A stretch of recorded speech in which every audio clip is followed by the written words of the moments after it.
Une théorie donc qui date du milieu des années 1960, doit surtout en fait à alors un jeune politologue norvégien, Stein Rokan, qui malheureusement décédera de manière précoce dans les années 1970.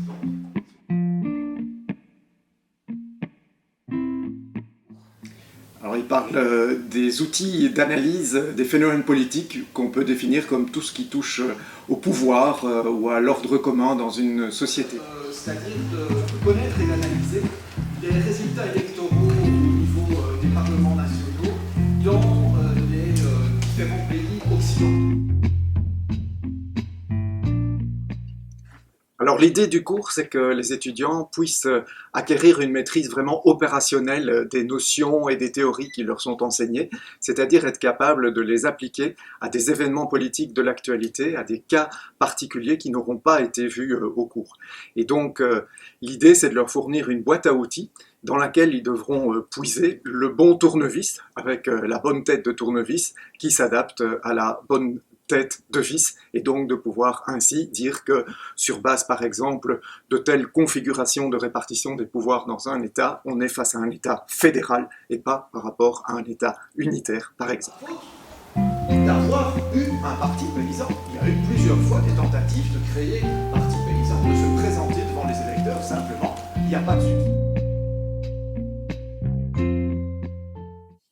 Le cours a été conçu pour assurer une transition douce entre la dernière année du secondaire et les cours universitaires plus approfondis que les étudiants auront à suivre plus tard. Et pour ce faire, on a mis sur pied un inventaire d'exercices ainsi que des devoirs hebdomadaires qui sont à chaque fois basés sur des questions d'examen des années antérieures. Grâce aux devoirs, où l'on fait un débriefing en classe, avec des réponses qui sont mauvaises, moyennes, bonnes, excellentes. Ils peuvent ainsi étalonner leur niveau de connaissance et ainsi être beaucoup plus au clair avec la manière dont ils acquièrent la matière avant la session de janvier.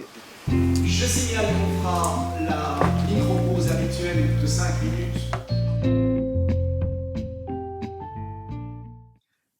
Je crois que si les étudiants sont vraiment intéressés par se demander comment une décision politique est prise, qu'est-ce qui fait qu'à un moment donné, des pouvoirs publics s'intéressent à des pratiques qui existent depuis des décennies, comme par exemple les chants homophobes dans un stade de football ou les pratiques de drague de type lourde ou harcelante.